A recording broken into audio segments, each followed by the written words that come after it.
Bonjour les fous de la food. Ici, c'est Virginie Legrand, chef à domicile épicurienne et hyperactive avec un parcours très atypique. Dans mon podcast, Passion sans modération, vous retrouverez tous les 15 jours des personnalités implantées dans la gastronomie d'aujourd'hui, des vrais amoureux du goût et de la vraie cuisine, des experts, tous enrobés d'une passion communicative. On parlera terroir, saveurs, créativité, artisanat. On vous racontera des histoires qui croustillent, des initiatives qui pétillent et qui font briller les yeux. Et on en a bien besoin aujourd'hui. Dans ce podcast, vous allez rencontrer des passionnés qui aiment partager, des entrepreneurs qui aiment se renouveler. Vous allez pénétrer dans les coulisses d'un monde délicieux, nourri aux convictions individuelles et aux engagements collectifs. Vous êtes curieux ? Alors installez-vous à notre table et on va se régaler tous ensemble. Mon podcast est un espace où j'aime réunir des femmes et des hommes venus de l'univers de la gastronomie et de l'hospitalité, animés par des projets, des idées et des élans créatifs. Ici, on parle de convivialité, de terroir, d'artisanat, d'innovation, d'héritage, de tradition, mais surtout de valeurs communes qui nous relient et nous nourrissent au sens propre comme au sens figuré. J'aime discuter avec celles et ceux qui transforment un produit en expérience, un lieu en émotion, une vision en performance durable. On y parle d'engagement, d'audace et de cette petite flamme intérieure qui pousse à faire les choses avec exigence et avec cœur surtout. Aujourd'hui, je reçois Pauline Mahon, directrice de clientèle au sein de l'agence de communication externe Miam, parce qu'il y a 3 A, dédiée au secteur du F&B. Bonjour Pauline. Bonjour Virginie. Gabin Couac, le fondateur de Nativiste, un grossiste de boissons alternatives engagées plus saines pour la planète et pour l'homme. Bonjour Gabin. Bonjour. Jean-Christian Giroux, fondateur de la marque La Paysanne des Mers, créée en 2015 en reprenant l'histoire familiale, créée par sa maman. Bonjour Jean-Christian. Bonjour. Et enfin Céline Kaya Di Paola, développeuse commerciale de plusieurs sites premium dans l'hôtellerie-restauration. Bonjour Céline. Bonjour Virginie. Alors Pauline, quel est ton parcours professionnel ? Est-ce que tu as toujours fait carrière auprès d'acteurs food ?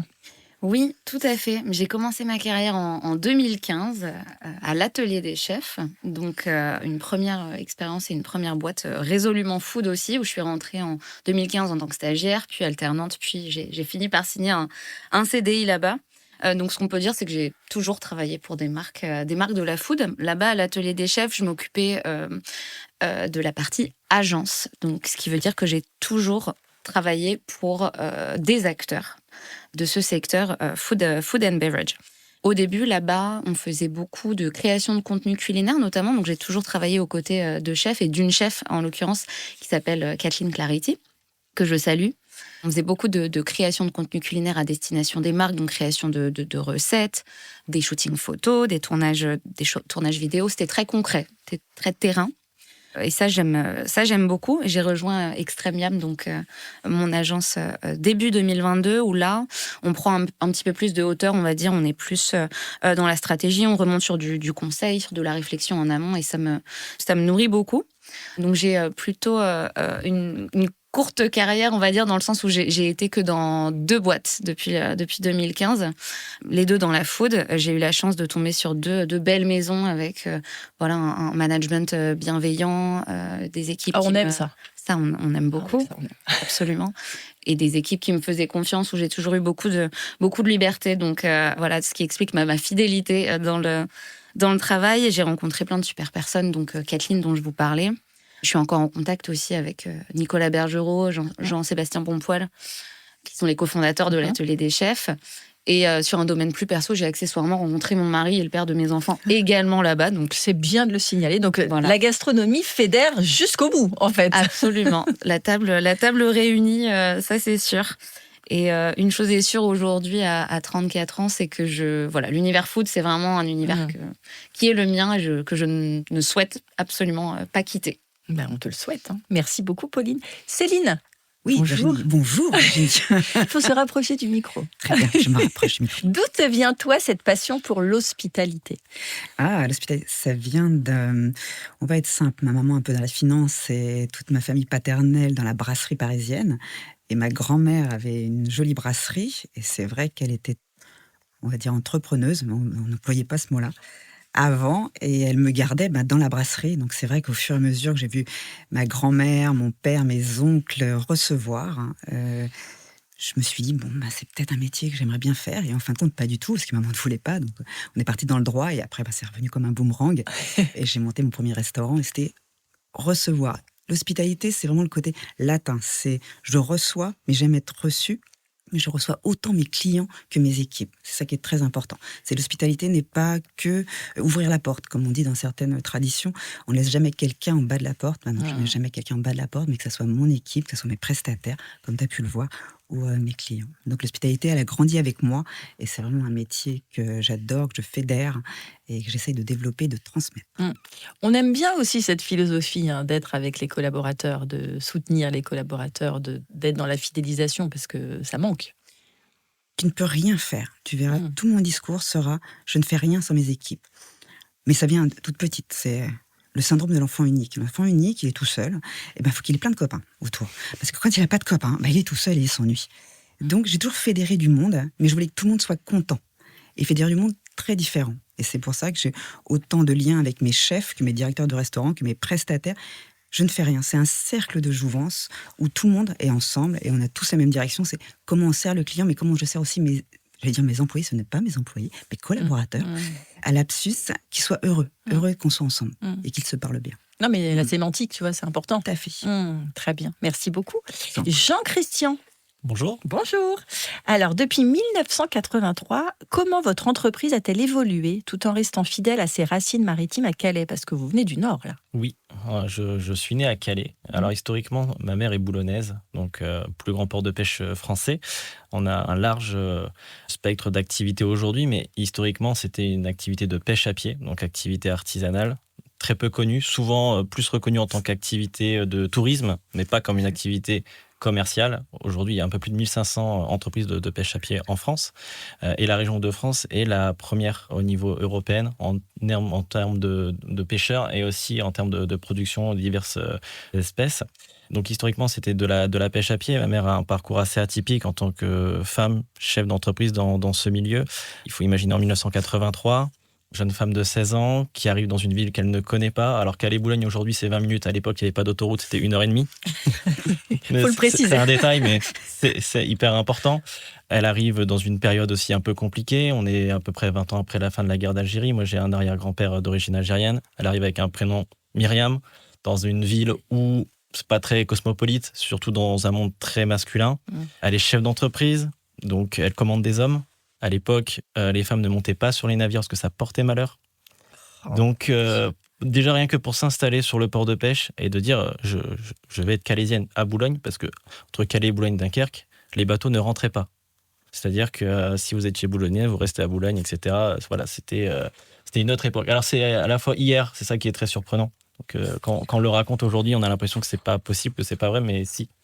Ma mère s'est développée comme ça, en dormant dans sa caravane, en vendant sa production sur le port de pêche. Et de tout ça, on a toutes les photos. Donc, c'est toujours assez sympa de les ressortir. Et elles sont dans mon bureau, d'ailleurs. J'aime bien passer devant. Je me dis, quand même, le parcours, quelques années après, il est hyper important. Et sur la partie activité, on a toujours essayé, en tout cas, ma mère a toujours essayé de, à la fois, garder un savoir-faire artisanal, mais surtout de pouvoir toujours pérenniser l'entreprise et de s'adapter en fonction des saisons, en fonction des espèces aussi disponibles.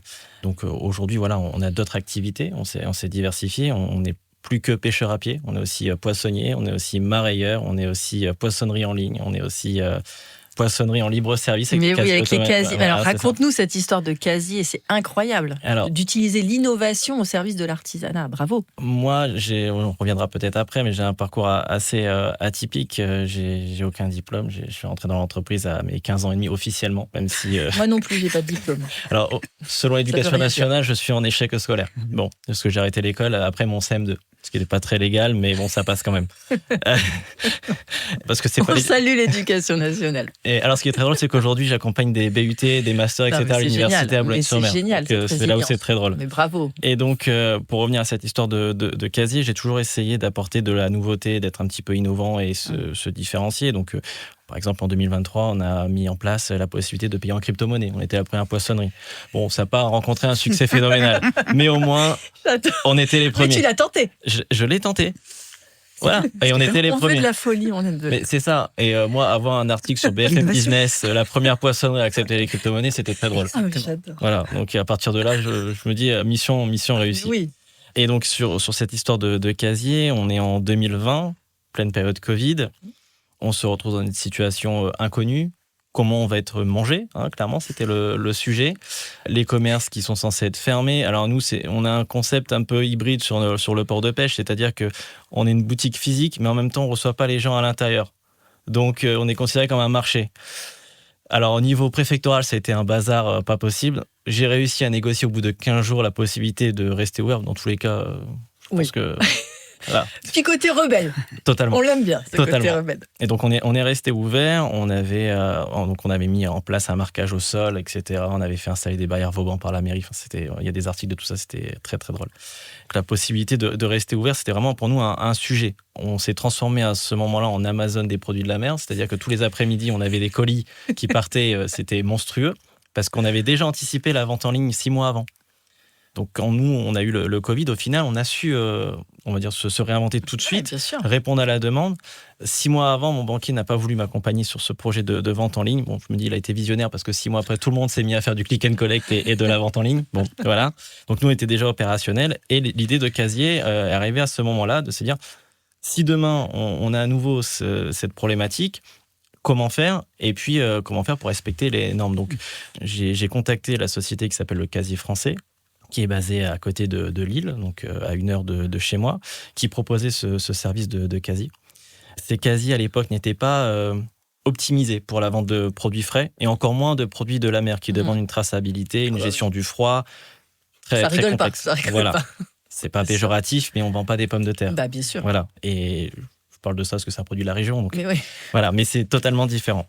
Et donc, on a mis ça un peu de côté parce qu'après, voilà, c'était techniquement pas possible. Fin 2023, on a remis l'idée sur la table. Après, il fallait trouver des partenaires pour pouvoir installer ces casiers, organiser la logistique, organiser aussi la distribution des produits auprès des clients, le concept. Voilà, ça a été un travail monstrueux. Et puis, honnêtement, dire on va vendre des produits de la mer dans des casiers sans un poissonnier derrière, etc. Il faut quand même être solide au niveau d'image de marque pour que le client ait confiance d'acheter du poisson sans avoir quelqu'un derrière. C'est ça le sujet. Donc, on a lancé ce concept fin décembre, donc sur 2 implantations, une 3e là dans quelques semaines. Et puis après, l'idée, c'est de développer, j'ai envie de dire, au national, déjà dans la région Hauts-de-France et le nord de Paris. Aujourd'hui, on a la chance d'avoir un concept qui plaît. On a lancé un dernier sondage là, il y a quelques semaines. À 94%, le concept est plébiscité. Donc, c'est qu'on fait bien notre travail en sachant qu'il y a encore beaucoup d'améliorations, des petits détails. Donc, voilà, là, c'est vraiment un concept innovant. Aujourd'hui, on est les seuls en France à être à la fois pêcheurs, poissonniers, marailleurs, d'avoir cette gamme aussi de produits en libre-service adaptés au casier et d'avoir ce concept de casier. Alors moi, j'appelle ça pas de casier connecté, j'utilise plutôt le terme de casier iodé, parce que notre slogan, c'est une envie iodée, la paysanne des mers. Voilà, donc c'est dans l'idée. Bah oui, c'est bien. Et on essaye de développer et aussi d'avoir surtout des retours clients. C'est hyper important d'avoir des retours clients, vu qu'on est sur un concept hyper novateur. On se laisse aucune limite à laisser sur différentes possibilités, alors que ce soit technique, produit, enfin voilà, on se met aucune limite. Et c'est important pour nous d'avoir des retours des clients. Donc on est très transparent et à la fois très ouvert au retour pour pouvoir améliorer le concept. Merci et bravo, en Merci. tout cas, Jean-Christian. Gabin. Alors, Gabin, tu te définis comme un entrepreneur engagé. À quel moment cet engagement est devenu central et surtout, pourquoi avoir choisi l'univers des boissons pour sceller ton empreinte ? Eh bien, très tôt, moi j'ai travaillé dans l'écosystème food and beverage, justement. À 12 ans, je ramassais des salades au Portugal dans le but d'en apprendre un petit peu plus sur les productions, etc. Il s'avère que je suis issu d'une famille d'agriculteurs du côté de mon père. Et donc, c'est aussi comme ça que j'ai eu ce petit piston à 12 ans d'aller ramasser des salades pour voir un petit peu ce qu'il en était. À 17 ans, j'ai monté une auto-entreprise où j'achetais... À 17 ans ? Oui, des fruits et légumes. Alors pareil, il y a une petite partie piston pour pas paraître vaniteux dans cette histoire. Oui, j'enlève rien à ça et c'est ce qui m'a, je pense, poussé très très vite dans l'entrepreneuriat. Donc j'achetais des fruits et légumes à Rungis, je conditionnais tout, je remettais sous forme de palettes et un transporteur venait les chercher pour les envoyer en Hollande. Puisque donc, ma famille, est, comme je l'ai dit, c'est des agriculteurs, mais on est d'origine hollandaise. C'est mes arrière-grands-parents qui sont venus en France pour cultiver la terre en France. Et donc, très tôt, j'ai mis les pieds là-dedans. Et à l'époque, mon gros client là-bas en Hollande me demandait tout le temps sur le marché de Rungis des produits plus innovants. Et dans les fruits et légumes, en fait, sur le principe, quand je suis arrivé à Rungis, je me suis dit, mais comment on peut être plus innovant dans le fruit et légumes ? Parce que, pour moi, tous les fruits et légumes, c'était déjà inscrit. Et il s'avère qu'en fait, on innove. Par exemple, on a des abricots qui peuvent avoir le goût de la vanille. On peut avoir, ouais. L'abricot qui a le goût du saumon, non, c'est possible écoute, ça je sais pas, mais en tout cas... Je ne mettrai pas 1 euro dessus. Mais... il y a peut-être une collab, mais bon... En tout cas, voilà, il y avait des fruits et légumes dont on n'aurait pas soupçonné l'existence aussi. Parfois, juste dans des packagings qui changent aussi. Ça, c'est comme quand on voit le marketing commence à s'intégrer aussi, même très tôt dans la chaîne de valeur. Et c'est là que j'ai compris qu'en fait, les restaurateurs, ils avaient de plus en plus besoin de faire la différence pour survivre aussi. Et après avoir fait cette auto-entreprise, j'ai fait un stage de 2 mois chez un grossiste qui aujourd'hui est un confrère et parfois, très rarement un concurrent, qui s'appelle Barnum, donc rendre à César ce qui est à César. Et à l'époque, il vendait le jus de fruits Patrick Font. Et j'ai commencé à vendre du jus de fruits Patrick Font pendant 2 mois en stage. Et à l'époque, j'avais toujours les mêmes questions qui revenaient de la part de nos clients ou prospects. C'était, est-ce que vous avez d'autres produits de ce même type ? Est-ce que vous pourriez être plus flexible ? Est-ce que vous pourriez livrer pour tant, etc., etc. Et à l'époque, je m'étais rendu compte des potentiels freins et barrières qu'on avait à vendre ce jus de fruits, mais aussi du potentiel qu'il y avait à faire derrière. Et donc, quand j'ai monté ma boîte, donc pendant mes études en 5e année d'école de commerce, une école de commerce payée, etc., je me suis dit qu'en fait, j'allais créer une boîte où j'allais revendre des boissons qui, elles, avaient pour but de faire la différence pour permettre aux restaurateurs, justement, de se différencier sur le même trottoir, etc. Parce qu'à Paris, l'une des premières causes de mortalité des restaurateurs, c'était la gestion, mais souvent, il y avait différenciation, donc la concurrence, en fait, finalement. On a commencé à vendre ces boissons, et pour vendre des boissons différenciantes, il fallait qu'elles soient de qualité. Et en fait, je me suis rendu compte très, très vite que la qualité était étroitement liée au côté santé, au côté biologique. Et je me suis pris d'amour, entre guillemets, pour des produits plus sains, aussi bien par rapport à notre artisanat français que dans les recettes, etc. Et plus ça allait, plus mes sourcings s'engageaient, finalement, vers des produits qui soient plus utile pour l'homme, qui soit plus utile pour la planète aussi surtout. Et donc aujourd'hui, on a un large choix de boissons qui sont sociales, solidaires, biologiques, tout est 100% naturel. On est vraiment engagé, maintenant je dis plutôt qu'on est activiste du changement même, d'où le nom qui a rechangé il n'y a pas longtemps, nativiste. Et c'est l'idée. Bah, bravo. Il y a du lourd aujourd'hui, hein. J'aime bien, c'est intéressant. Pauline, quelle était l'intuition fondatrice derrière la création d'Extrême Miam et en quoi votre approche diffère-t-elle d'une agence de communication food classique ? C'est le moment de faire ta pub à fond. C'est parti. Donc Extrême Miam, c'est une structure assez récente qui a vu le jour en janvier 2022. Mais on évolue au sein du groupe Extrême qui, lui, a fêté ses 20 ans cette année. Donc, un groupe bien implanté en communication 360. Il faut savoir que le groupe Extrême, historiquement, il est organisé par expertise. Donc, le design packaging, l'événementiel, l'activation, etc. Depuis toujours, c'est un groupe qui accompagne des grandes marques de l'alimentaire et notamment en design packaging, qui est vraiment l'expertise historique du groupe Extrême. Donc, à vrai dire, les clients food and beverage, mais surtout food à la base, font vraiment partie du portefeuille de clients d'Extrême de manière historique. Donc, il y avait déjà une légitimité et un vrai savoir-faire sur ce domaine avant même la création d'Extrême Miam. Et donc, c'est en ce sens que Jean Valentin, qui est le PDG du groupe Extrême, s'est demandé pourquoi s'arrêter uniquement donc, au pack. Et c'est en ce sens qu'on a voulu créer une entité qui soit entièrement dédiée à ce secteur F&B. Donc, Extrême Miam est né de cette volonté-là, c'est capitaliser sur cette expertise historique via le design packaging pour l'étendre à une communication vraiment 360 de la stratégie à la création, en passant par le social media, la réputation, etc. Donc, nous, notre mission, dès le début, finalement, c'est accompagner tous ces acteurs du secteur food and beverage de manière plus globale, plus cohérente, parce que les marques ont résolument besoin d'une vision cohérente du produit à l'activation en passant par le SOMI ou l'influence. 3 points de différenciation importants, je pense, d'Extrême Miam versus les autres agences du marché, je dirais. Donc évidemment, le point de départ dont je viens de parler, on part vraiment d'une expertise qui était déjà bien présente et aussi d'une passion. C'est vrai qu'on est tous férus de food dans le groupe Extrême. Les équipes Design Pack, en premier, on a aussi un pôle stratégie. Le planning strat est également passionnés et spécialistes du F&B. Et donc, évidemment, l'équipe Extrême Miam, évidemment, on est tous régis par cette même passion. Ensuite, quelque chose d'important, je dirais, c'est notre réseau. On aime s'entourer de ce qu'on appelle notre brigade. En fait, à force d'évoluer dans cet écosystème là et dans cet univers, donc on a construit un écosystème de professionnels autour de ce secteur-là, donc des chefs bien évidemment, ça tombe sous le sens, mais pas que, tout ce qui gravite autour de cet univers-là. Donc on a des éleveurs, des industriels, des œnologues, des nutritionnistes, des designers culinaires, c'est assez large. Et en fait, sur chaque problématique, on peut activer ces personnalités-là pour venir nourrir l'équipe, nourrir nos réflexions. Et donc, en plus des équipes fixes chez Extrême Miam et des experts sectoriels du groupe Extrême, ça nous fait une vraie légitimité culinaire.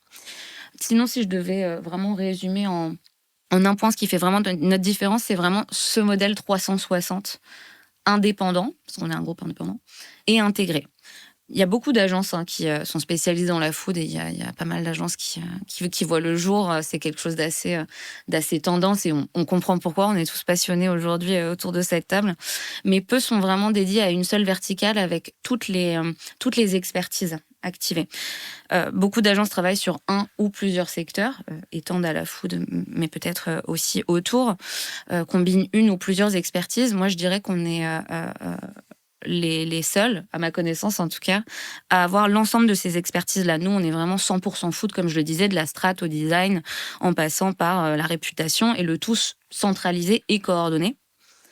Donc, on intègre vraiment toutes les expertises sous le même toit. On travaille pour des marques françaises comme étrangères, des grands groupes, des marques plus confidentielles, plus indépendantes, voire même des syndicats professionnels aussi. Et dernier point important, c'est qu'on maîtrise, je dirais, aussi bien les logiques B2C que B2B, ce qui est assez rare finalement dans l'univers de la food. Et c'est cette combinaison-là qui fait notre singularité aujourd'hui, je dirais. J'adore. Et Merci, élément hyper important, pour valoriser ton discours, c'est que quand je source des produits, il faut absolument qu'ils soient beaux et bien marketés. Parce qu'on achète un produit parce qu'il est beau, on le rachète parce qu'il est bon. C'est bien dit ça. Répète-le qu'on l'ancre. Souvent, on achète un produit parce qu'il est beau et on le rachète parce qu'il est bon. Donc en fait, il faut d'abord des personnes comme Pauline pour aider à rendre le produit beau, pour l'acheter, séduisant, bien transmettre les différentes valeurs, surtout quand on a aussi même des produits comme Jean-Christian.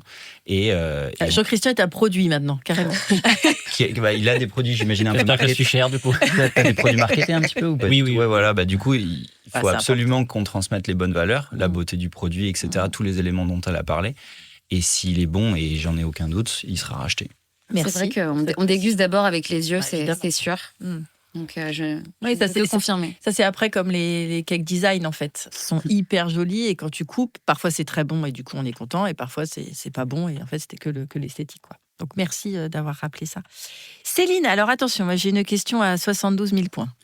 Très bien. Parce que tu es quand même hyper polyvalente et très animée, passionnée par ce que tu fais. Dans les établissements qu'on te confie, comment tu arrives du coup à conjuguer à la fois la créativité du chef, l'exigence gastronomique du coup et l'émotion des clients, enfin de l'expérience client et la rentabilité? Belle question. Oui.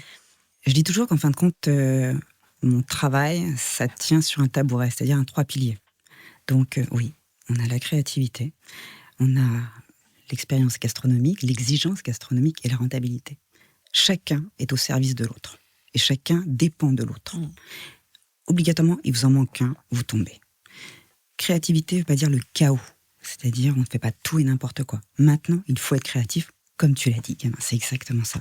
C'est la restauration doit répondre à une certaine exigence, même une grande rigueur, mais doit être aussi originale. Donc la créativité doit rentrer dans notre scope obligatoirement, comme tu l'as dit tout à fait aussi, tout à l'heure.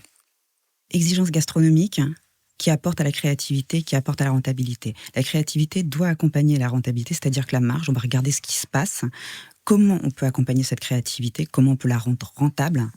Et parfois, oui, il y a des choses qui vont être des très beaux produits qu'on va vendre à un prix un petit peu plus cher, mais ça apporte quoi ? Ça apporte une expérience client. Et il y a des clients pour ça, des clients pour ce montant-là. Le principal, à la fin, c'est que nos clients soient heureux et que je sois crédible dans ma proposition de valeur et surtout durable. C'est-à-dire que je suis alignée sur mes 3 piliers. Donc, exigence gastronomique, j'apporte à mon client, j'ai une belle rentabilité ou une rentabilité correcte, plus ou moins, avec une créativité. J'accompagne ma créativité et mes chefs. Parce que mes chefs ont toujours plein d'idées. Je dis mes chefs, les chefs, plein de créativité. Mais c'est comment je les accompagne sur une belle offre et que tout le monde soit content. On est dans l'accompagnement, on va dire, de ce pôle économique. Très intéressant. Et du coup, qu'est-ce que le client ressent mais qu'il ne voit pas? Comment tu arrives justement à arbitrer entre des choses, le visible, l'invisible, l'émotionnel, le stratégique? Comment tu fais avec tes équipes? Tu as donné le mot phare que j'ai donné au début. Tout ce qui ne va pas, c'est les équipes. C'est comment se parlent les équipes, comment se comportent les équipes, comment le corps se comporte dans le restaurant ou dans les différents événements que l'on peut organiser. C'est surtout ça qu'on ne voit pas. C'est quand on rentre dans un restaurant, il n'y a rien de plus que de ne pas être accueilli. L'accueil.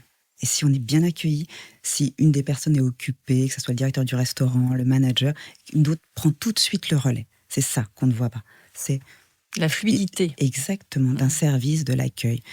Comment on fait pour que cette expérience soit fluide pour tout le monde? Elle se fait parce que les équipes se sont bien parlées, parce que chacun est à sa place, chacun connaît son rôle, et ce n'est pas qu'il ne va pas déborder sur l'autre, mais il sait ce qu'il a à faire. Et c'est aussi ce que l'autre doit faire. Et si on dit, il y a un manquant, on pallie à ce manquant.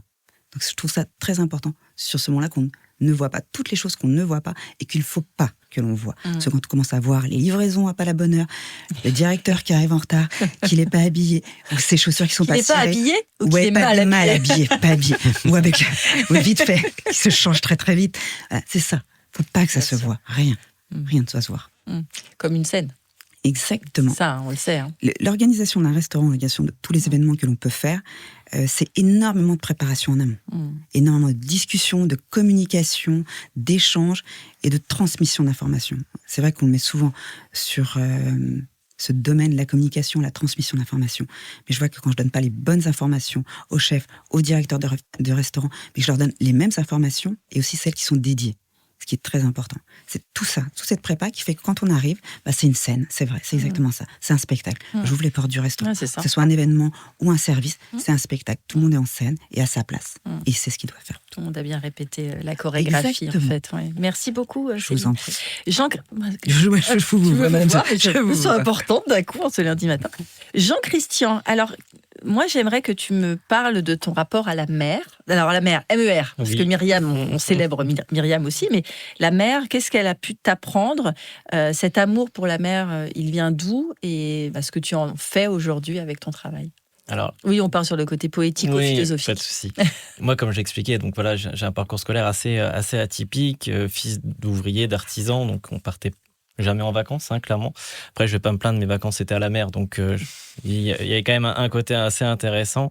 Comme je dis tout le temps, j'ai appris à marcher sur les rochers, c'est-à-dire que j'étais tout le temps avec mes parents, donc mes premiers sous de poche, c'était pareil en allant à la pêche à pied, donc c'était plus un jeu qu'une activité, mais ça m'a permis d'apprendre la vie aussi, de respecter les objets, respecter la valeur de l'argent, et ça je pense que c'est une des plus grandes valeurs et ça se perd un petit peu aujourd'hui.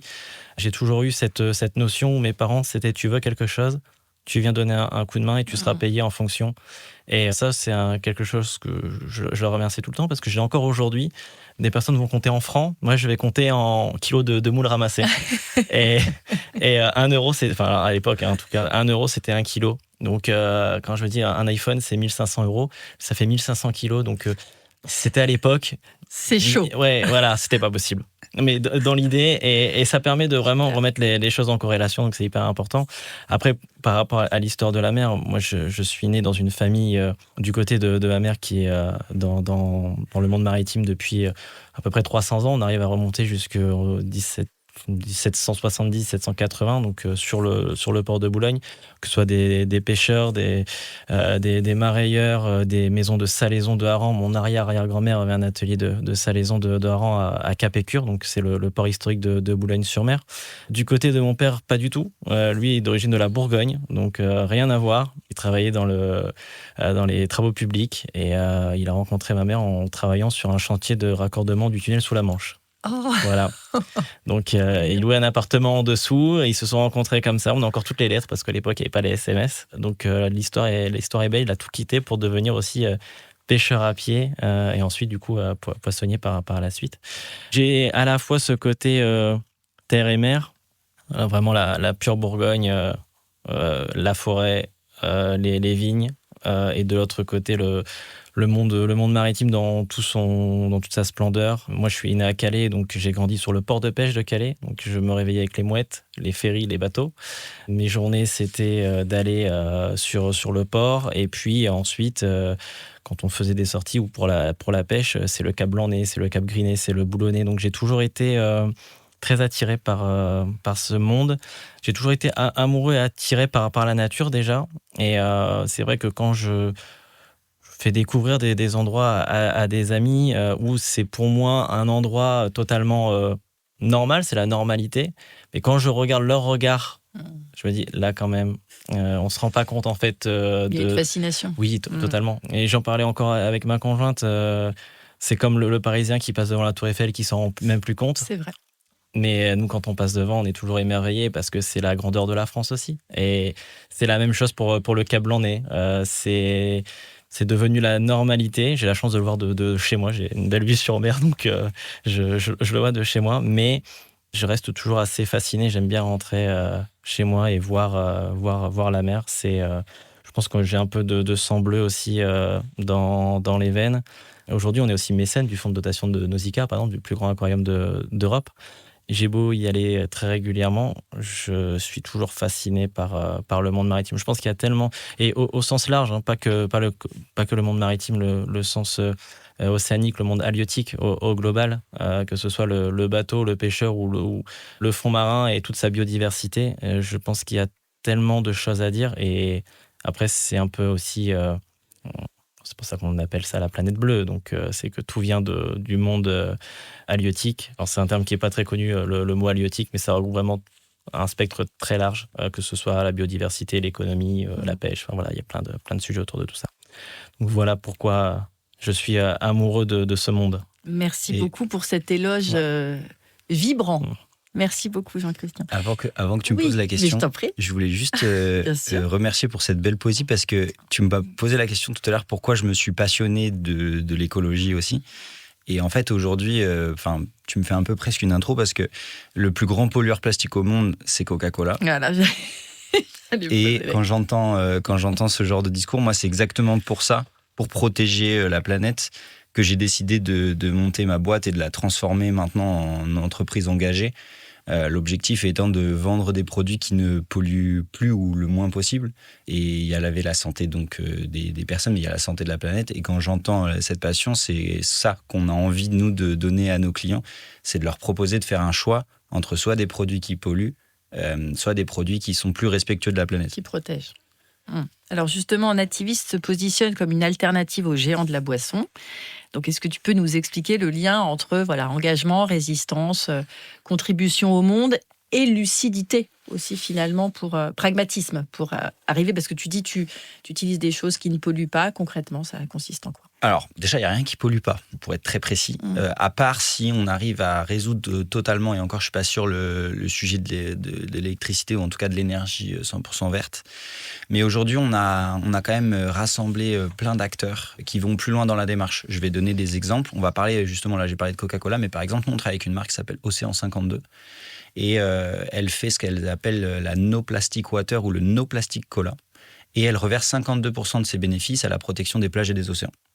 On propose aussi une marque, par exemple, dont j'aime bien citer souvent en interview ou en podcast, mais Maison Menot. Typiquement, ils ont un objectif zéro carbone à 2030. Aujourd'hui, ils produisent avec des panneaux solaires.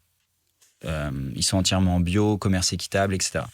Donc, on a la plus vieille limonade de France aussi, tu vois. On a plein de produits de ce style qui vont dans le bon sens. J'ai certains confrères qui ont pris la même direction que nous. Parfois, ils chartent un peu plus leurs achats, etc. C'est moi qui m'occupe de tous les achats. J'ai pas eu encore l'occasion de tout charter. Le minimum, pour moi, c'est le 100% naturel. En revanche, moi, je pars du principe que pour faire d'un monde meilleur, le monde de demain un monde meilleur, il faut déjà que ce soit dans la décision Et donc, moi, j'encourage toutes les bonnes pratiques et toutes les boissons qui vont dans le bon sens. Et pour terminer sur un élément essentiel, souvent, quand on s'attaque au point de vue environnemental, on s'attaque beaucoup au packaging. On dit, est-ce que c'est bien de faire du plastique? Est-ce que c'est bien de faire de la canette? Est-ce que c'est bien de faire du verre? Tous ceux qui font de la canette vous diront que c'est le meilleur packaging. Tous ceux qui feront du plastique RPET vous diront que c'est le meilleur packaging. Et tous ceux qui feront du verre vous diront que c'est le meilleur packaging. J'ai appris à mes dépens, parce qu'au début, j'étais très engagé dans ma vision très précise, qu'il n'y a pas de packaging parfait. Il n'y a que des packagings de bonne situation et de bonnes pratiques. On travaille avec un restaurateur. On a la ref. Hein. On travaille avec un restaurateur. J'ai déjà raconté cette histoire en podcast, mais il avait un tout petit restaurant dans le 18e qui est très connu, qui s'appelle La Monnaie. Il fait des cordons bleus revisités. Et il avait de l'eau en verre au début. Et en fait, on s'est aperçu que cette eau, elle était prise à emporter, mais pas achetée dans les bonnes poubelles. Donc, l'eau en verre, c'est très bien quand c'est recyclé. En France, on est très bons élèves. On a un taux de recyclage qui est supérieur à 80%. Ça fait de nous quasiment les meilleurs élèves au niveau européen. Mais là, en l'occurrence, c'était mal fait. Donc, du coup, valait mieux partir soit sur un emballage en RPET, soit sur un emballage en aluminium pour favoriser le recyclage. Ou en tout cas, éventuellement, aller dans le bon sens. Parce qu'il n'y avait pas de poubelle à verre, en fait, près de Montmartre, grosso modo. Et ça, dans ces cas-là, vous essayez de travailler avec la municipalité, justement, faire bouger les choses. Est-ce que c'est possible avec les mairies ou pas du tout? Parce qu'il y a une incohérence qui est dingue. Ouais. Alors, il y a une règle très précise en restauration qui est qu'on doit avoir une solution de recyclage de verre, obligatoire. Donc, nous, à ce moment-là, la transmission de la responsabilité par rapport au restaurateur, elle vient au restaurateur. Donc après, nous, on fait de l'éducation client, on rappelle ces éléments-là, on leur dit et compagnie. Maintenant, s'ils ont beaucoup de ventes à emporter, la responsabilité, elle est citoyenne. Tu vois. Donc, ça veut dire que c'est aux gens de savoir que... Mais, dans un cas comme celui-ci, très précis, les gens prenaient leur cordon bleu, ils allaient le manger sur les marches de Montmartre. Okay. Et là, aux marches de Montmartre, il n'y a pas de poubelle à verre. Donc, il y a la responsabilité de la mairie de Paris, mais je vais être honnête avec toi, si j'envoie un mail à la mairie de Paris pour leur dire mettez des poubelles à verre à Montmartre, ils vont me dire écoute, t'es gentil, ça fait du bruit. On a plein d'autres problèmes. Ça fait du bruit. Ça fait du bruit, il y a plein d'autres choses, enfin voilà. Donc, dans ces moments-là, on essaie d'accompagner, c'est ça notre métier aussi, c'est d'accompagner le client pour lui transmettre la solution la plus adaptée à son business finalement. Et donc là, à ce moment-là, c'était de repartir sur une alternative différente, ce qui est plus logique. Et du coup, là, il est parti. Alors, il a d'abord fait de la canette, il a essayé, puis après, il a fait du RPET, donc du plastique recyclé, recyclable. Voilà. On n'a pas on n'a qu'une seule référence de plastique dans notre gamme, nous. C'est uniquement pour l'eau, pour justement proposer cette alternative-là. Désolé, je vais encore taper sur les gros, mais en gros, nous, on a choisi de faire une eau qui est... Enfin, on a 2 eaux en l'occurrence, mais celle dont je parle, elle est dans une réserve naturelle. Elle n'a jamais été approchée de l'homme. Il n'y a pas d'agriculture qui la pollue. Et vous risquez pas de retrouver des choses désagréables dans votre eau, comme le scandale qu'on a entendu il n'y a pas longtemps sur des grandes marques industrielles. Voilà. Je ne sais pas si j'ai le droit de taper. Perrier, par exemple, pour ne citer que. Mais en gros, voilà. T'as cité Coca, alors. Ouais, mais Coca, à la limite, ils vont peut-être pas s'intéresser à moi maintenant, mais tu vois, voilà. En gros, des grandes marques, justement, d'eau aujourd'hui, je trouve qu'elles se moquent un peu de leur consommation quand elles sont capables de proposer ça. Nous, chez Nativiste, on n'exclut pas un risque, il n'y a pas de risque zéro, jamais, mais on vous garantit en tout cas que les personnes avec qui on échange sont des personnes qui sont animés par les mêmes valeurs que nous. Pour citer cette marque Celtic, ils sont presque ésotériques dans leur approche. Donc, ils vont vraiment très, très loin là-dedans. Et ils sont très défenseurs de l'écologie, mais aussi bien de la santé, d'accord, au niveau de l'eau qui va apporter les bienfaits justement pour les bonnes personnes. Merci beaucoup, Gabin. Pauline, oui. Alors, comment s'articule dans l'agence la collaboration justement entre ceux qui se chargent de la stratégie et les experts culinaires pour donner le meilleur finalement aux clients? Alors Virginie, si ça te va, peut-être, j'en profite. Je profite de ce que Gabin vient de dire, peut-être pour rebondir. Bien sûr. Et parler transition alimentaire, parce que je trouvais que le pont se faisait vachement bien. Clairement, la transition alimentaire aujourd'hui, c'est un impératif, c'est pas une option, et ce pour tout le monde. Et on a tous une responsabilité. Tu parlais de nous en tant que communicants de marque, et aussi une responsabilité citoyenne. Nous, de fait, tous nos clients sont concernés par cette transition-là. Le secteur, il évolue extrêmement vite. Donc nous, notre rôle, c'est vraiment de leur permettre de rester compétitifs et surtout crédibles, en fait, dans toute cette démarche-là chez Extreme Biam. Et on intervient à plusieurs niveaux là-dessus. très en amont déjà, côté innovation, tout simplement parce qu'on peut leur permettre de repenser les offres, les formulations des produits, parfois même les modèles, en lien avec les équipes innovation et prospective. C'est pas du tout quelque chose qu'on fait seul à trois chez Extreme Miam, bien sûr. Gabin t'en parlait, c'est pour ça que je me permets de rebondir. Le design responsable aussi. Il y a beaucoup... Voilà, ça passe beaucoup par le packaging, donc l'éco-conception, tout ce qui est R&D, etc. Nous, c'est des choses sur lesquelles on accompagne nos clients aussi aujourd'hui. Et bien sûr, en tant que communicant, au global, on a une responsabilité aussi. Donc, on challenge nos clients, que ce soit des grands groupes ou des marques plus indépendantes. On les pousse notamment à construire des preuves, finalement, de ce qu'ils avancent, à sortir du déclaratif. Parce qu'aujourd'hui, on ne peut plus croire sur parole. Voilà, quelqu'un qui dit qu'il fait qu'il y a une démarche engagée. Ce serait trop facile. Nous, au sein du groupe Extrême, on est globalement engagés sur toutes ces questions-là aussi. Et sinon, je dirais qu'on n'a pas le luxe de pouvoir choisir les groupes, les marques avec lesquelles on travaille. Parce que comme tu disais, Céline, aussi tout à l'heure, il y a une logique de rentabilité. Donc voilà, on est quand même dans la transparence ensemble aujourd'hui. Donc on n'a pas ce luxe de choisir que des marques engagées qui font les choses parfaitement. Mais par contre, ce qui rentre dans notre choix aussi, c'est les marques et les grands groupes aussi, notamment, qui aspirent à faire mieux, tout simplement. On part tous avec un bagage très différent là-dessus. Les grands groupes en premier lieu. Mais l'idée, c'est d'avoir envie finalement de progresser, de faire mieux. Et nous, on a envie aussi d'accompagner ces acteurs-là qui ont envie de faire mieux. Et tu sais que le greenwashing, il y a des gens qui me disent oui, il y a des marques qui font du greenwashing, les grands groupes, etc. Mais finalement, le greenwashing, ça fait déjà quelque chose au niveau écologique. Donc, on prend quand même. Absolument. Ça reste une démarche et tant qu'il y a du mieux et que voilà, on regarde tous dans le même sens. Exactement. Et donc, c'est aussi pour ça qu'on accompagne aussi bien des grands groupes que des marques. Mais cette question-là est toujours dans nos esprits. Quand on reçoit un brief ou quand on va postuler un appel d'offres, etc., c'est toujours quand même une question qu'on se pose, nous, à notre échelle, chez Extreme Miam. Merci beaucoup, Pauline. Bravo. Céline, alors, toi, tu pilotes plusieurs lieux, des lieux qui sont à la fois historiques et des lieux qui sont plus contemporains. Comment tu arrives à harmoniser finalement ta philosophie par rapport à ton rôle ? La cohérence, qui est très importante, c'est-à-dire qu'on ne propose pas, on s'adapte déjà à nos lieux. On est chez des personnes. Donc déjà, on va présenter les lieux, qui est l'Envol, le dernier étage de la Philharmonie de Paris. Donc la Philharmonie de Paris qui a fêté ses 10 ans, donc avec comme architecte français Jean Nouvel, mais qui a aussi fait notre restaurant L'Envol. Donc on arrive déjà dans un patrimoine qui est la Philharmonie, et après j'arrive dans un autre patrimoine qui est le restaurant par Jean Nouvel. Le deuxième, qui est le Reseda Café, c'est le troisième, qui est dans le Grand Palais, avec le chef Thierry Marx. Et on a le troisième, qui est la capitainerie, avec au Château de Chantilly, qui est les anciennes cuisines Vatel. Et le quatrième, qui est le Train Bleu à Gare de Lyon, que tout le monde connaît. Et la philosophie, c'est celle, comme l'Envol, je vous donne un exemple, l'Envol avec la Philharmonie de Paris, où le chef, c'est Thibaut Spivak. On ne vient pas au hasard à la Philharmonie de Paris.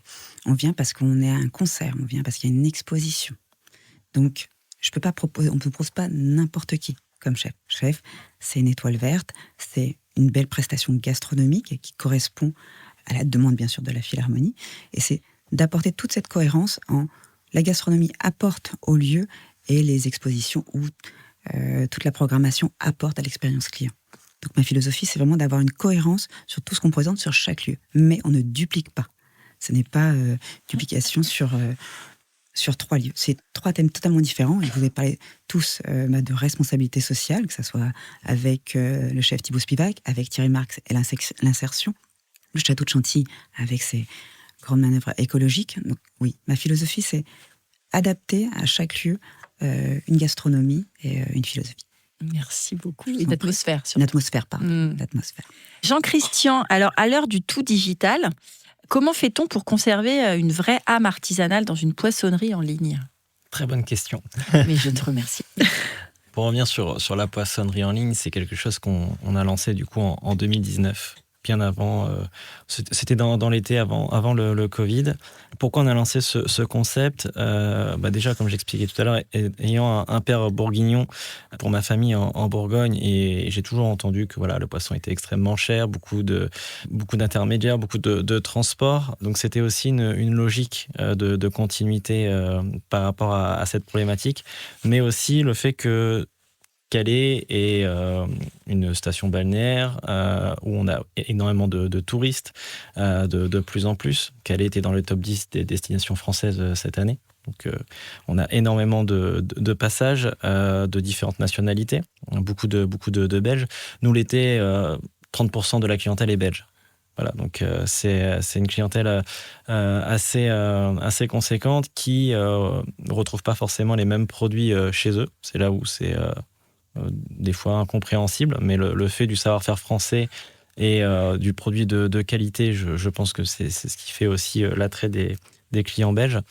Et donc, on voulait pouvoir répondre à la demande de ces clients qui souhaitent retrouver nos produits livrés chez eux, là où il n'y a plus de poissonnerie.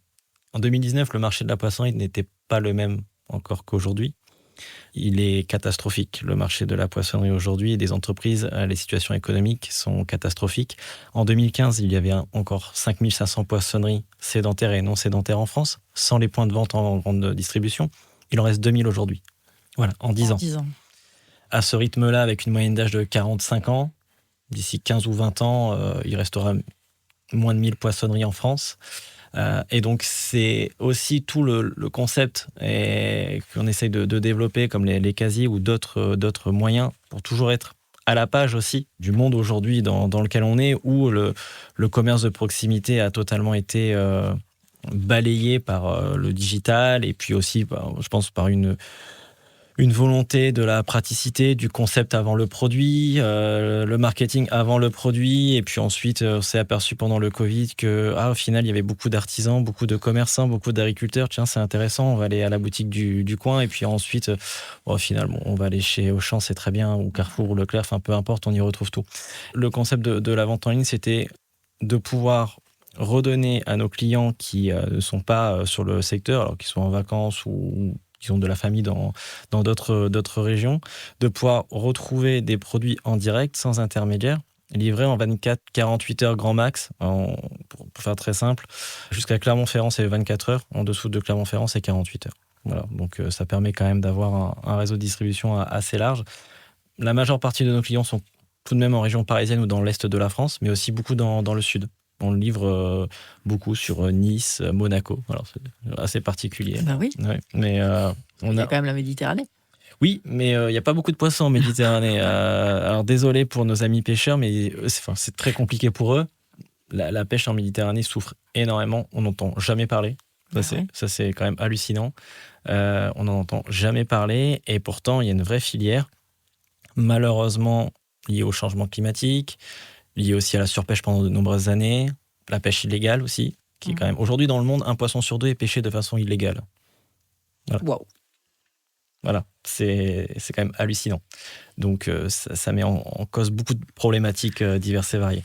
Et donc, sur ce principe de vente en ligne, nous voilà, c'était de rapprocher le client d'un poissonnier avec un produit portionné, prêt à cuire, qui respecte les conditions de transport, parce qu'on livre quand même en réfrigéré, je le précise. Bah oui, merci de le préciser. Mais on s'en doutait quand même. Alors, j'ai des fois encore la non. Si, bien sûr. Mais il faut imaginer qu'en 2000... Oui, non, mais oui. Voilà, mais bon, bref. Donc, c'est des gens qui achètent du poisson, ils ne le mettent pas au réfrigérateur. Mais tu sais que moi, je raconte toujours cette anecdote. Je me suis pris la tête il y a très longtemps. J'avais 14 ans, je remplaçais mes parents à la vente. Et j'ai une cliente d'un certain âge qui vient et qui lui tape un scandale devant tout le monde en plein mois d'août. Il y a 10-15 personnes devant la poissonnerie, comme quoi elle a été malade, etc. Donc, bon, ok, ça peut arriver. Le risque zéro n'existe pas. Évidemment. Voilà. J'essaye, et quand c'est comme ça, je pose jamais les questions. Je essaie de reprendre le fil. Parce que sinon, la personne, c'est jamais de sa faute. C'est toujours le commerçant, c'est toujours le produit. Du coup, je lui explique comment elle a transporté, comment elle a stocké, etc. Déjà, tu te rends compte qu'elle n'est pas rentrée tout de suite. Donc le truc, il a navigué dans la bagnole. T'es au mois d'août, une demi-heure en dehors du frigo. Même pas de glacière, elle n'avait pas de glacière. Rien. Ah bah oui. Déjà, 10-15 minutes en dehors du frigo en plein mois d'août. Alors, on est à Calais, il fait pas 45 degrés, mais s'il fait déjà 25-30 degrés, bien sûr. t'es déjà 10 fois au-dessus de la température minimale. Donc déjà, voilà. Ensuite, la personne a stocké ses produits dans son garage. Bah oui, son garage, il fait 10 degrés, il fait pas froid. Mais c'est pas possible. Du coup, je lui explique gentiment, mais votre entrecôte, vous la mettez aussi dans le garage en plein mois d'août ou... Bon là, bien sûr, ça n'a pas plu, puis après c'est parti en live, mais toujours est-il que sur le transport des produits de la mer, il y a aussi une pédagogie immense à faire, pas que sur le transport, sur les espèces, sur les méthodes de pêche. Je vois des choses ahurissantes. Et on parle de chefs depuis tout à l'heure.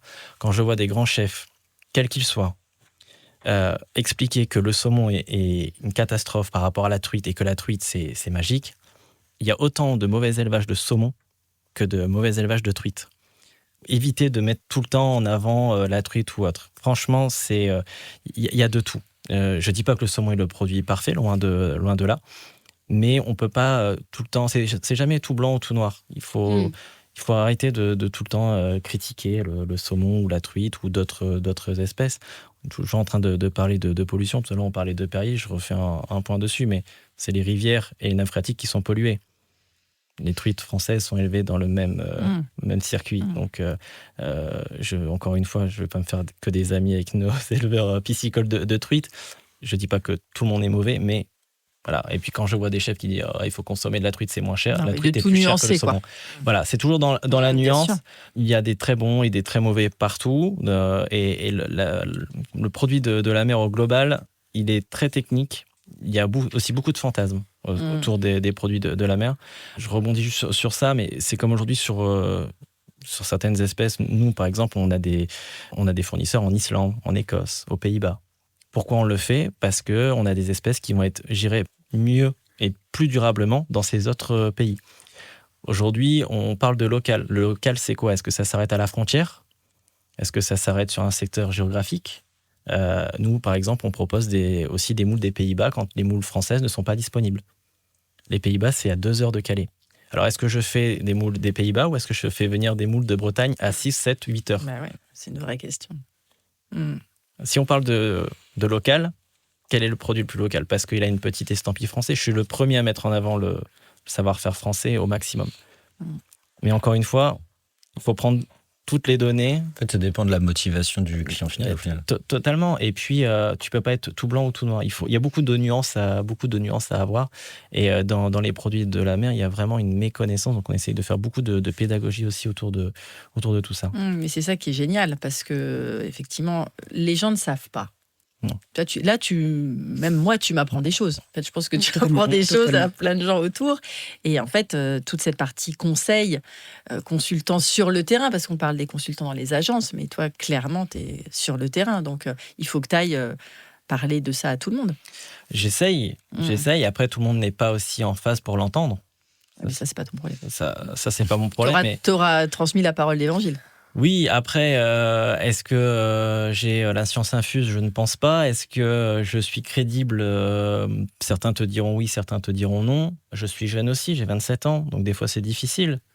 Souvent, on va me dire, t'es bien gentil, mais redescends. Tu connais pas. Oui, voilà, redescends. T'as ce genre de rapport aussi ? Un peu moins maintenant. J'ai fait ma crédibilité, j'ai mon réseau, j'ai une certaine crédibilité. Ça fait 11 ans officiellement que je suis dans la filière.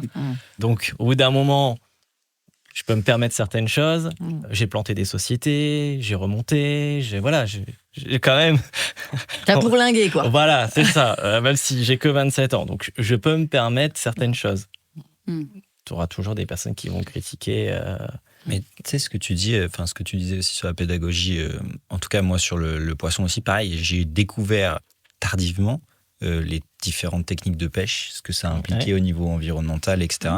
Pareil, vaste sujet aussi. Et vaste sujet, parce que justement, on voit beaucoup de choses maintenant, tu sais, tel poisson, il y a tel métaux lourd, faut pas consommer pour la santé, et puis tu as plein de gens, avec les réseaux sociaux aussi, maintenant tout le monde est expert de tout. Exactement, c'est ce que j'allais te dire.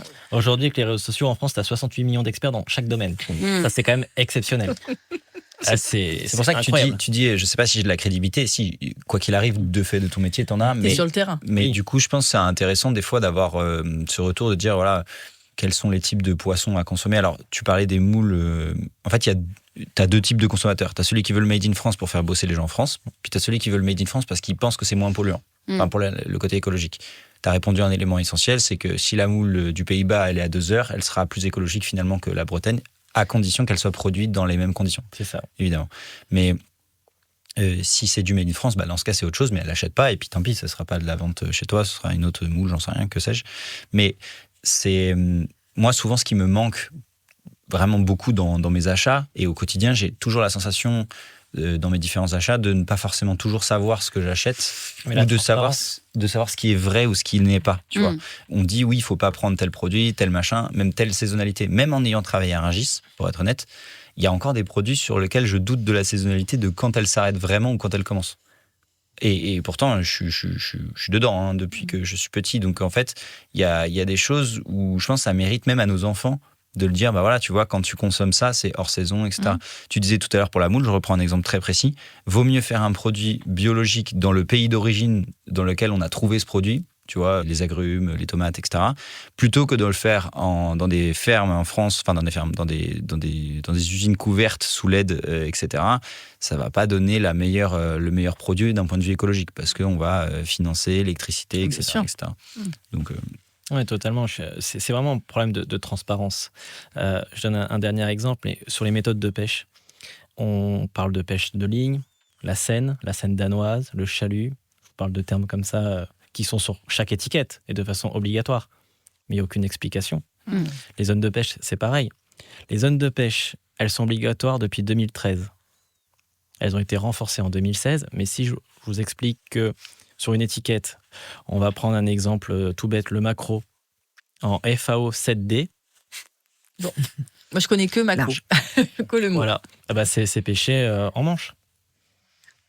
Parce que c'est des termes comme ça génériques, mais qui ne sont pas connus du grand public. Mais du coup, si tu peux nous faire un cours rapide, en quelques mots, il faudrait consommer quoi ? En pêche de ligne ou privilégier la pêche de ligne, qu'est-ce qu'il faut faire ? En fait, si tu veux, il n'y a pas de bonne ou de mauvaise méthode de pêche. Aujourd'hui, les techniques ont évolué. Un bateau peut, avec une méthode de pêche, cibler qu'une espèce. On a des sonars, on a des radars, on sait exactement si tu mets le chalut à tel endroit, tu peux le faire. Je ne suis pas à l'encontre des discours d'ONG engagées, etc. Il en faut parce qu'il faut dénoncer certaines choses. Parce qu'il y a des choses qui sont ahurissantes, qui ne devraient même plus exister. Moi, quand je parlais tout à l'heure du Cap Blanc-Nez, quand je vois des bateaux qui font 200-300 mètres de long pêcher dans les espèces et les zones protégées, ça, c'est hors de question. Je ne remets pas en cause cette méthode de pêche. Parce que cette méthode de pêche, elle a aussi un intérêt. Par exemple, ces bateaux-là peuvent cibler le merlan bleu. Alors, le merlan bleu, aujourd'hui, c'est une espèce qui n'est pas connue, mais que tout le monde consomme. Les petits corallas, petits bâtonnets. Voilà. Ça, les bateaux artisans qu'on peut retrouver à Boulogne ou sur toute la façade ouest, ils ne le ciblent pas, parce que ça ne ramène rien. Donc, que ces bateaux pêchent des centaines de tonnes de ces produits-là qui ne sont pas pêchés et que les stocks se portent bien, il n'y a pas de souci. C'est toujours, en fait, dans la nuance. Je rebondis sur le conseil sur la pédagogie. Meilleur exemple que j'ai encore vu il y a quelques jours. Une poissonnerie qui fait une petite vidéo, une poissonnerie parisienne qui fait une vidéo sur TikTok. Très bien. Produit de saison, le maquereau. Je repasse sur le fait que le maquereau, il a un prix parisien. Mais bon, voilà. Il faut manger du maquereau. La même semaine, donc la vidéo, elle a été tournée, je crois, c'était en décembre, la même semaine, on a un rapport de l'Ifremer et aussi avec les quotas européens qui décident de baisser de 80% les quotas de maquereau pour l'année prochaine parce que le maquereau est considéré comme en danger. Donc quand tu as un poissonnier qui recommande aux clients manger du maquereau, mais que dans le même temps, tu as les stocks qui sont effondrés, ça craint.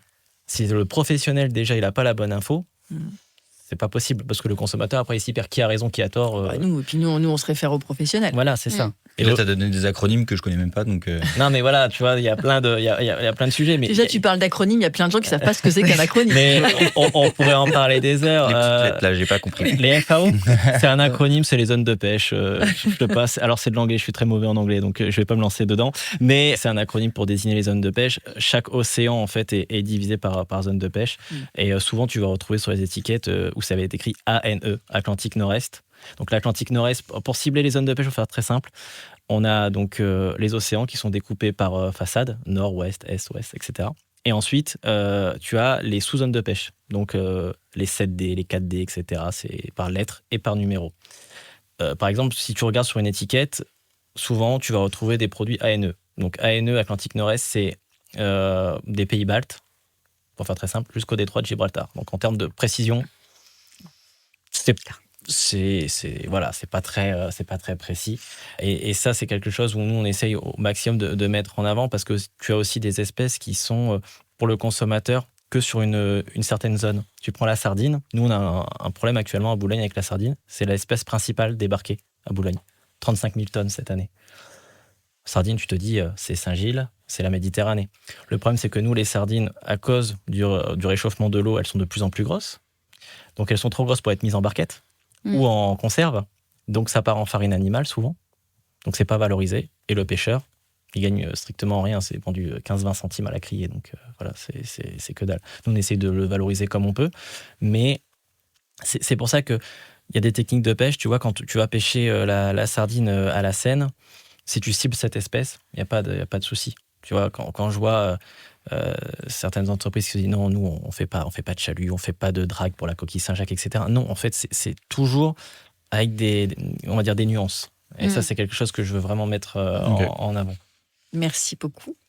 Céline, alors quand tu rentres dans un lieu, que tu prends possession pour un lieu et que tu vas recruter les gens qui vont faire partie de ton équipe de collaborateurs, de ta brigade aussi d'une certaine manière, c'est quoi les 3 qualités indispensables pour qu'ils te rejoignent? Mon père dit, tu peux tout transmettre ou apprendre sur la technique, mais tu ne pourras pas apprendre le relationnel et la bienveillance. Ça, tu ne l'apprendras pas. Ce que je recherche des personnes que je recrute, bien sûr des belles compétences, évidemment. Mais si ces compétences ne sont pas techniques, ça va être des compétences relationnelles. Et surtout, de bien comprendre, je vais parler de problématiques, mais ce n'est pas négatif, où on est. C'est-à-dire vraiment, je me répète encore une fois, on est dans un lieu historique, c'est souvent des musées, les restaurants sont dans des musées, et on a aussi des restaurants qui sont incarnés. Donc j'ai besoin d'avoir que ces personnes soient totalement incarnées dans ce lieu. Je vais vous donner un exemple. On a changé de directeur de restaurant. Le premier a souhaité s'en aller et je faisais une présentation pour des clients VIP pour un événement. Et j'ai Théo, pour ne point nommer, qui est venu me rejoindre. Il avait 15 jours avec moi d'intégration et il m'a dit « mais c'est moi qui voudrais présenter le lieu ».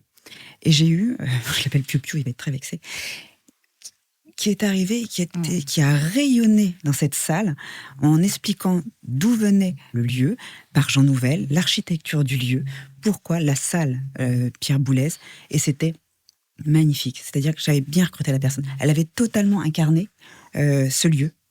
Et c'était ça que je cherche. C'est avoir la personne qui soit motivée par la gastronomie, par le chef, bien sûr, mais aussi qu'il se rende compte qu'il est autre part, dans un lieu historique, qu'on les accompagne. On a dîné du coup à l'Envol et Théo a animé la soirée. Tout à fait. C'était un coup de cœur. Donc merci Théo, parce qu'effectivement, on veut des gens comme ça qui nous emportent, en fait, qui nous embarquent. On vient juste manger, entre guillemets, mais en fait, l'expérience, elle est beaucoup plus large. Et d'aller beaucoup plus loin, c'est-à-dire savoir ce qu'on dit, savoir dire bonjour à la dame, savoir appréhender le besoin de la personne, savoir pouvoir échanger à table et raconter une histoire. Je le dis souvent aux serveurs et aux personnes qui sont avec nous en maître d'hôtel, quand on est au Reseda Café avec le chef partenaire Thierry Marx, c'est expliquer le Reseda, expliquer d'où ça vient, donner de l'information, transmettez de l'information. On vient dans un lieu, encore une fois, c'est communication et c'est de l'émotion, on cherche de l'émotion. Et comment on fait et traduire cette émotion? C'est l'échange, le relationnel, ce qui nous manque beaucoup. C'est l'autre. C'est l'autre, totalement. Donc, c'est les recruter, c'est-à-dire qu'ils soient motivés, qu'ils incarnent obligatoirement ce lieu et qu'ils aiment transmettre, qu'ils aiment ce relationnel, d'aller le chercher, le relationnel. Parce qu'il faut le créer. C'est beau. Merci. Je vous remercie. Pauline, je vais terminer avec toi pour la question et puis on passera à autre chose. As-tu des exemples de projets concrets que tu as menés ou que vous avez menés avec la brigade ces dernières années? Oui, alors j'ai essayé de vous parler de 3 projets récents qui balayent un petit peu l'ensemble de nos expertises. Je disais tout à l'heure qu'on travaillait pour des grands groupes comme des marques plus confidentielles, voire des syndicats ou des comités interprofessionnels. D'ailleurs, je reboucle avec ce que tu disais, Jean-Christian. On avait fait un projet pour le comité interprofessionnel des poissons d'aquaculture, et notamment la truite, tu en parlais tout à l'heure. Donc, un projet très récent auquel on a répondu, c'était pour Oregon Hazelnuts, donc le syndicat de la noisette de l'Oregon. C'est précis. C'est très précis. Et donc, la mission, c'était d'installer l'origine Oregon sur un marché français et européen auprès d'une cible professionnelle. Donc, typiquement, c'est une tâche qui n'est pas évidente dans un contexte où on privilégie le local. On en a parlé tout à l'heure, donc c'est plutôt un grand défi. Et donc l'enjeu était clair, c'était de trouver comment on va adresser ce marché de professionnels et d'intégrer cette noisette américaine dans un marché qui est très attaché à la noisette qu'on trouve principalement en Europe, donc notamment la noisette italienne, celle du Piémont, qui est délicieuse, qu'on se le dise, et des providers de noisettes qui sont plus connus sur nos sols. Il y a aussi également la Turquie notamment. Donc, en fait, notre intervention là-dessus, elle a été assez globale. On a structuré leur présence physique en France et en Europe. On s'est rendu sur des salons pour créer de la notoriété, tout simplement, sur cette origine-là. On les a aidés à construire une stratégie social media, notamment sur LinkedIn, parce qu'on s'adresse à un public professionnel. On a également construit une stratégie pour Instagram qui n'a pas encore vu le jour. On croise les doigts pour l'année prochaine. Et on a créé des contenus qui sont très spécifiques à ce marché français et européen. Donc, pour ça, on étudie les trends, tout simplement, pour travailler des recettes, créer des recettes sur mesure pour ce marché-là, qu'on a décliné en photo et en vidéo. Voilà, ça, c'est un projet très récent pour lequel on a travaillé donc avec les États-Unis directement. Si je reviens côté France, on a travaillé pour la marque Le Gaulois Professionnel, donc encore pour un public de professionnels. Je vous disais tout à l'heure qu'on était spécialisé aussi dans le B2B. Là, l'objectif, c'était d'accompagner la marque dans la conception d'une stratégie et d'une réflexion créative pour le recrutement de leur brigade de chefs. C'est une marque qui voulait créer une brigade de chefs qui puisse s'adresser à des professionnels représentant tous les secteurs de la restauration. Donc, la restauration commerciale, bien entendu, côté snacking, comme bistrot, comme bistronomique, mais aussi la restauration collective, qui est la restauration, on va dire, plus de l'ombre. Donc, la restauration santé, scolaire, dans les EHPAD, dans les écoles, etc. Et donc, l'enjeu pour Extremiam, c'était d'arriver à s'adresser à cette population de chefs très éclectiques, on va dire, et leur parler avec justesse. Donc pour ça, on a dû comprendre leur motivation, leurs freins, comment ils vivaient. Donc c'est une approche très terrain. Et c'est typiquement un projet pour lequel on s'est beaucoup servi de notre brigade d'insight. On a interrogé pas mal de profils pour avoir ces insights terrain, justement, pour savoir comment on allait s'adresser à eux. Parce qu'il faut connaître sa cible, évidemment, avant le plus juste. Ah, exactement, avant de créer des messages. Et d'ailleurs, la brigade a été recrutée depuis. J'ai vu qu'ils avaient communiqué dessus cette semaine avec des super profils. Donc, n'hésitez pas à aller jeter un petit coup d'œil. C'est un projet qu'on a particulièrement aimé avec les équipes et moi aussi à titre personnel, justement parce que on mettait en lumière un petit peu des profils plus de l'ombre. C'est-à-dire que voilà, les chefs de la restauration collective, c'est aussi un peu des héros du quotidien. Et il y a plein de personnes qui veulent faire mieux, quoi, qui veulent... qui n'ont pas envie. Vous avez contacté Guillaume Le Cantinier ? Alors, non. Extraordinaire. Alors, non, pas lui. Mais dans notre brigade, on a d'autres profils comme ça. Mais il y a aussi Sampino. Enfin, je veux dire, il y a pas mal de personnes, justement, qui ont envie de casser les idées reçues, en fait, sur leur type on aime ça. de restauration. Exactement. Ça, on aime ça. Voilà, c'est pas parce qu'on est en EHPAD ou en cantine et qu'on a un budget extrêmement réduit. Donc, on peut pas aller sur des produits... qui coûte très cher.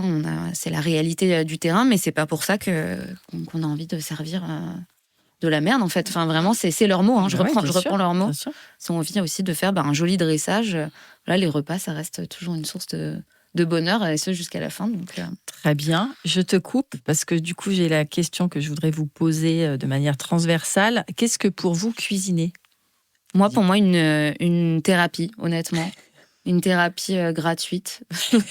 En fait, j'ai commencé à cuisiner plus vers mes 20 ans, donc ce serait de mentir que dire que ça a été une passion depuis que je suis née. J'ai pas grandi dans une grande famille où on se mettait à table à 15, donc les repas, c'est pas quelque chose d'important, en fait, pour moi, de base.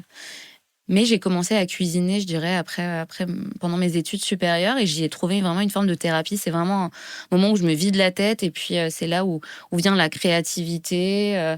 J'aime bien toucher à tout, etc. Et maintenant, honnêtement, voilà, c'est clairement une forme de thérapie, et j'adore créer, faire des associations de saveurs sympa. Et puis, comme j'ai été beaucoup au contact de professionnels de la food, notamment des photographes, des stylistes culinaires et j'en passe, du coup, je m'essaye aussi moi-même à la photographie, et j'aime bien poster sur mon compte Instagram des petites recettes que je fais. Ouais. Merci. Céline ? Ça va être paradoxal, mais c'est pour changer. Cuisiner, oui, j'aime bien, mais c'est du collectif.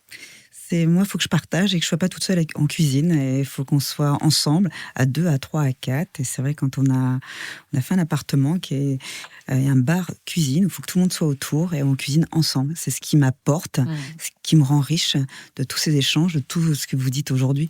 Mais d'avoir chacun à sa petite potion magique, à son idée. Mais le but, c'est de le faire ensemble, d'être en collectif tout le temps. Vraiment. Bon, je m'appelle Di Paola, c'est pas pour rien. Avec mon mari, et qui cuisine beaucoup, on va dire, que des produits italiens, mais c'est le partage. Le seul mot qui me viendrait, cuisine égale partage. Super. Jean-Christian ? Alors moi, je cuisine plus trop. Marie qui m'entend va sûrement rigoler. Mais plus jeune, je cuisinais beaucoup avec ma mère. Voilà, toutes les recettes de famille, les bons plats qui tiennent chaud, etc. J'avoue que je suis plus passionné par la pâtisserie que par la cuisine classique. Après, je pense que la cuisine, dans un métier comme le mien qui est alimentaire, c'est ce qui va sublimer le produit.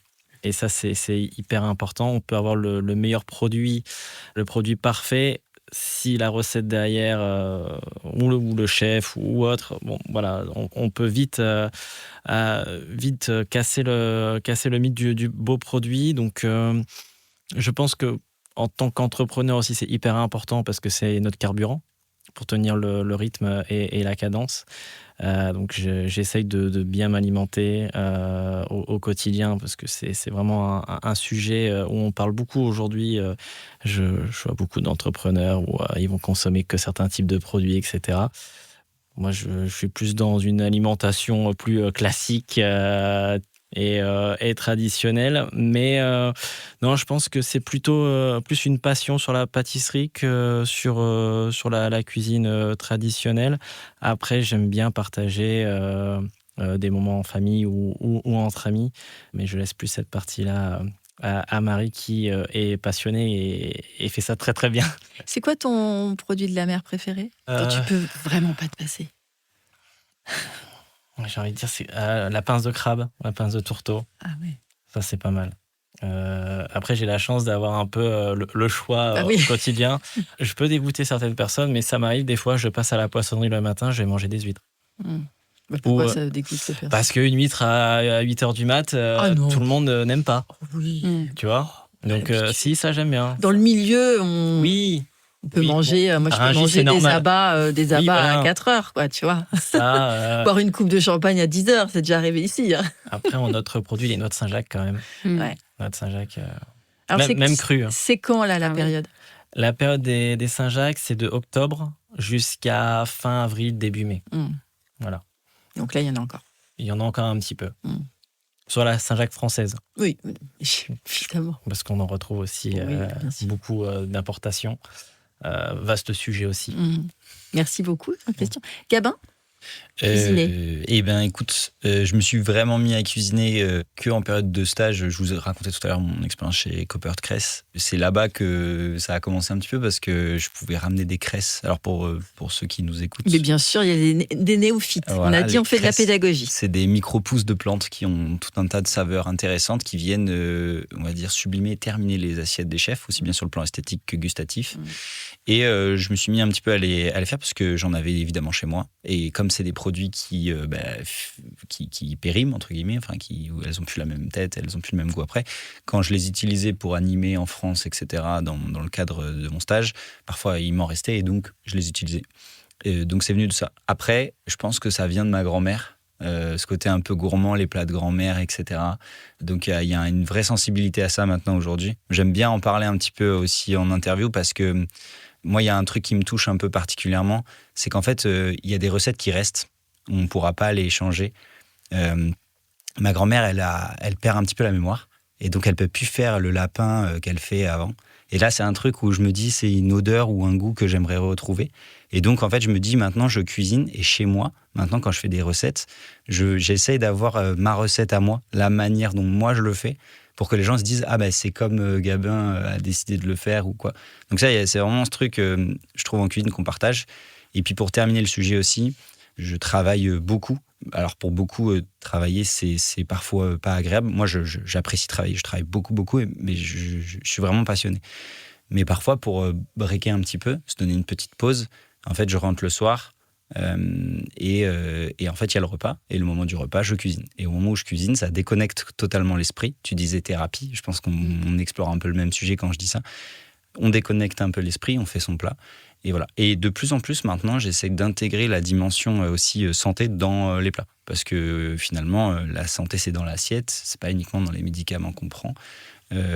Après, qui s'attaque à la conséquence et non à la cause. Et donc, maintenant, je me dis, si je veux vivre le plus longtemps possible en bonne santé, etc., ça passe par des assiettes réussies, aussi bien sur le plan santé. Voilà. Alors c'est intéressant parce que cette question-là, je la pose dans tous mes épisodes et ça me fait sourire parce que j'entends beaucoup de gens dire c'est une déconnexion, c'est un break, c'est une thérapie. Alors, est-ce qu'on pense au chef? Comment c'est possible? Moi, je ne peux pas déconnecter vu que je cuisine tout le temps. C'est ça qui est intéressant parce que moi, c'est pas une thérapie de cuisiner, c'est mon travail, même si j'adore ça. Oui. Mais du coup, j'ai aussi la pression qui fait que ça peut pas être que du plaisir. Donc c'est juste, voilà, ça me faisait sourire. Et tu as enclenché sur quelque chose qui est très important pour moi, évidemment, la passion. Tu l'as dit, tous ceux qui viennent ici, si ça s'appelle Passion sans modération, c'est pas pour rien. J'aimerais, pour terminer, parce qu'on va être obligé de se quitter, quelle est votre définition personnelle de la passion? On commence avec toi, Gabin. Tu l'as dit, que tu étais passionné. À partir du moment où on compte plus trop ses heures, j'ai envie de te dire, juste avant tu dis que ça c'est ton métier, mais en fait au même titre que tout à l'heure Céline t'expliquait, mais dans ces métiers-là j'ai l'impression qu'on rédige une performance, qu'on donne un spectacle. Et je pense que de ceux qui donnent des spectacles, ils le font avec beaucoup de plaisir, sinon ça passe pas. Ah bah, évidemment. Tu vois. Ou ça reste pas en tout cas. Et en fait ce qui est ingrat dans le métier de chef, c'est que vous avez la charge de transmettre quelque chose à travers une assiette sans parfois contacter le client ou être en contact avec lui, enfin échanger. Vous avez cette charge-là et ça doit transpirer. Donc en fait, sans passion, je suis pas sûr que ça transpire. Oh bah non. Donc, rien ne transpire. Et aujourd'hui, moi, à l'échelle de Nativiste, beaucoup de nos clients sont chez nous aussi par l'engagement qu'on y met, mais l'énergie qu'on y met, la passion qu'on y met, les anecdotes, les histoires que je raconte, le contact que j'ai avec eux. Et je pense que c'est ça, au final, la passion. Et parfois, c'est pour ça que c'est incarné par des personnes, des entreprises aussi, mais parce que c'est leurs valeurs qui transitent dans le message. Il n'y a pas que cocher des cases, marketing pur, etc. Et ça a été dit tout à l'heure, un métier de personne, donc on n'est que des métiers de personne, et c'est l'humain qui compte, tu l'as dit aussi Céline. Donc, il y a beaucoup de cohérence dans ce qu'on dit. Je reprends beaucoup de termes parce que ça fait partie de la réponse pour moi, Bien tout le monde a abordé le point et ça fait partie de la réponse. Merci Gabin. Céline? La passion. La passion, elle grandit tout le temps. La passion, elle commence par les chefs, par la gastronomie, mais par tout ce que vous m'apprenez encore aujourd'hui. C'est-à-dire que c'est pas un petit secteur, la food, c'est un énorme secteur. Et on va sur les designs culinaires, on voit avec les agences de communication qu'on a à notre table aujourd'hui, qui sont très importantes avec le marketing, on voit avec l'innovation, on voit avec l'artisanat. Et ce que tu en fais, moi c'est ça ma passion, c'est de découvrir des gens, des personnages énorme tous les jours. Et que la food ne se réduit pas à faire de la cuisine, à mais faire au une contraire, assiette. à partager. Et c'est vrai que tu le démontres très bien, qui est le relationnel et les personnes que tu mets en relation. Et c'est vrai qu'on apprend chaque jour. Donc c'est ça ma passion, c'est la rencontre. Encore une fois, le collectif. J'adore. Pauline ? Moi, comment est-ce que je me rends compte que je suis encore passionnée par ce que je fais et que c'est pas prêt de s'arrêter? C'est que, en fait, quand je réfléchis à mon quotidien en tant que professionnelle, mais aussi dans la sphère personnelle, en fait, tout est régi par la cuisine. C'est-à-dire que... L'obsession, on en parle souvent aussi. Mais sans que ce soit malsain, oui, bien évidemment. bien sûr. Mais donc, ma vie pro tourne autour de la food, c'est une évidence. En fait, dès que j'ai du temps libre, ce qui me passionne, c'est de réfléchir à ce que je vais pouvoir cuisiner, la tendance que je vais pouvoir tenter en cuisine pour moi, pour ma famille. Dès que j'ai terminé un repas, je pense au suivant. Ça, c'est très français. Hein. On c'est est en train de manger et on français. pense au repas Absolument. suivant. Et on parle Absolument. food. Déjà, nous, on dit non. C'est ça. Exactement, mais c'est vraiment de l'excitation. Et puis même, tout ce que j'ai pu faire à titre personnel était régi par ça. J'ai passé mon CAP cuisine en candidat libre en 2018. Maintenant, c'était un énorme investissement en termes de temps. Ça reste un diplôme. Mais j'ai adoré le faire. Et en fait, comme tu disais, Gabin, moi, je compte pas mes heures, quoi. Au lieu de faire une sieste le week-end, je fais une liste de courses. Je me dis, qu'est-ce que je vais pouvoir faire sur LinkedIn, quel trend je vais pouvoir analyser. La curiosité. Ouais, exactement. En fait, c'est drôle parce que j'y pense pas tous les jours, mais là, étant donné que tu me poses la question, Virginie, je m'en rends compte en le disant aussi. Et puis aller au restaurant et puis parler à des chefs, à des personnes qui nous nourrissent toute la journée, c'est vraiment une chance. Et donc ce métier passion, c'est un gros kiff, quoi, de travailler dans ce secteur. Génial. Et on termine avec toi. L'homme de la mer. La passion, pour moi, je pense que ça répond bien à aujourd'hui mon travail, même si je ne considère pas vraiment ça comme du travail, parce que quand on fait 80-90 heures semaine, c'est plus de la passion que du travail. Après, j'ai toujours été baigné dedans, donc la passion, c'est au sens large. Juste petite précision, moi j'ai un frère autiste, plus âgé que moi. Mes parents ont toujours travaillé et ont développé l'entreprise. Mon autre frère aîné, lui, ne souhaitait pas reprendre les responsabilités. Donc j'avais deux choix. Plus jeune, je voulais partir dans l'armée pour être parachutiste, donc rêve d'enfant, ou reprendre l'entreprise historique. Et donc c'était la partie pêche. L'entreprise était en situation très délicate, comme je le dis tout le temps, et avec toute transparence, j'ai hérité d'une belle image de marque, mais j'ai hérité aussi de 400 000 euros de dettes. Et quand tu reprends l'entreprise familiale à 16 ans et tu te dis, là, il va falloir être plus que passionné pour remonter. Tu remontes, tu développes, tu crées la marque, la vente en ligne, etc. Tout le concept, il faut rester passionné, il faut rester lucide quand tu as tes amis qui sortent les week-ends et que toi, tu ne peux pas, pour différentes raisons. Donc, encore une fois, la passion prime. Il faut résister aux aléas climatiques dans notre activité. Moi, à titre personnel aussi, en 2022, j'ai subi ce qu'on appelle un DOL. Donc, j'ai acheté un fonds de commerce où j'avais mis toutes mes économies dedans pour développer l'activité de poissonnerie avec ma conjointe. Et j'ai perdu 100 000 euros d'argent personnel. À 22 ans, quand tu perds 100 000 euros de toutes tes économies avec ta conjointe depuis 8 ans, tu te dis, est-ce que je continue par passion ou est-ce que tu te dis, terminé, on arrête. Et pour la petite anecdote, j'ai même dit à ma conjointe, si tu veux partir, je peux comprendre. Et tu as rebondi. J'ai rebondi parce que 6 mois... Alors, je passe au tribunal pour fermer la société. Je m'en sors très bien, simplement avec une caution personnelle. Encore une fois, merci la France par rapport à ce sujet.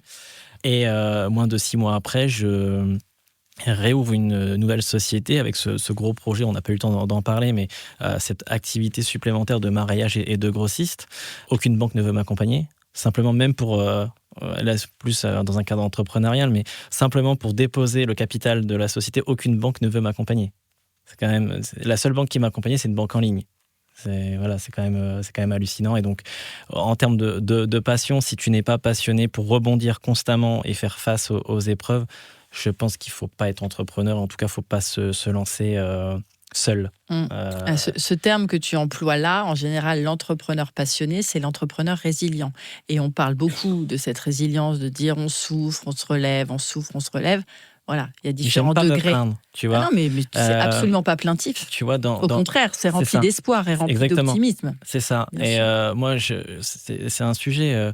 Dans notre filière, j'entends souvent les poissonniers, les pêcheurs, enfin toute la filière, dès qu'ils ont un micro, c'est pour se plaindre constamment. Et c'est les mêmes d'ailleurs qui vont dire on n'arrive pas à recruter. Il n'y a personne qui veut venir travailler chez nous. En poissonnerie, tu as 3000 offres d'emploi vacantes en France. Mais dans la resto, c'est pareil. Mais c'est pareil, c'est que pour se plaindre constamment. Et je pense que c'est un gros problème. C'est pas se plaindre, bien sûr qu'il y a des difficultés comme dans chaque métier, chaque activité. C'est pour ça qu'il faut être passionné pour constamment rebondir. Et moi, comme je le dis tout le temps, et ça correspond parfaitement à mon activité, c'est on prend des vagues constamment.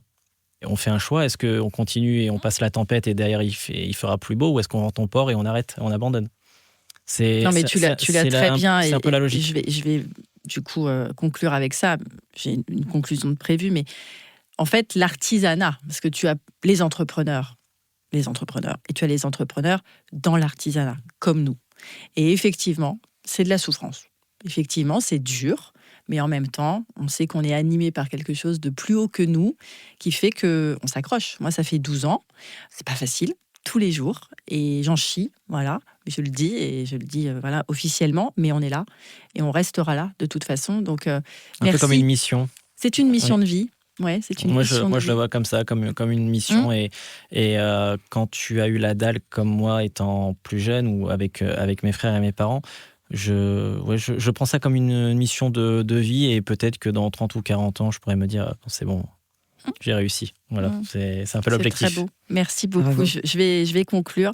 Ce que j'aime dans cet épisode, c'est qu'il nous montre que derrière chaque table, chaque produit, chaque service, il y a une vision, un engagement, une promesse, une responsabilité et surtout une personnalité à part entière. Qu'il s'agisse de communication, de sourcing, de distribution ou de pilotage, tous, vous avez un point commun, la volonté de créer de la valeur, du sens et du lien. Parce qu'au fond, la gastronomie n'est pas seulement une affaire de goût, c'est une affaire de cohérence, c'est une affaire d'adaptation, c'est une affaire de passion. Donc merci Pauline d'être venue à mon micro. Merci Virginie de m'avoir invitée. Merci Céline. Merci Virginie pour cette invitation. Merci Gabin. Merci. Et merci Jean-Christian pour ce très bel hommage. Ça y est, notre rencontre prend fin.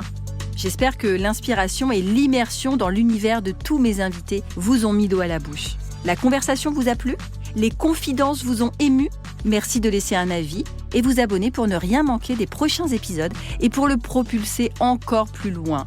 N'oubliez pas de faire un petit tour sur mon site internet communique-passion.fr et de vous abonner à ma newsletter. À très vite pour de nouvelles aventures gastronomiques.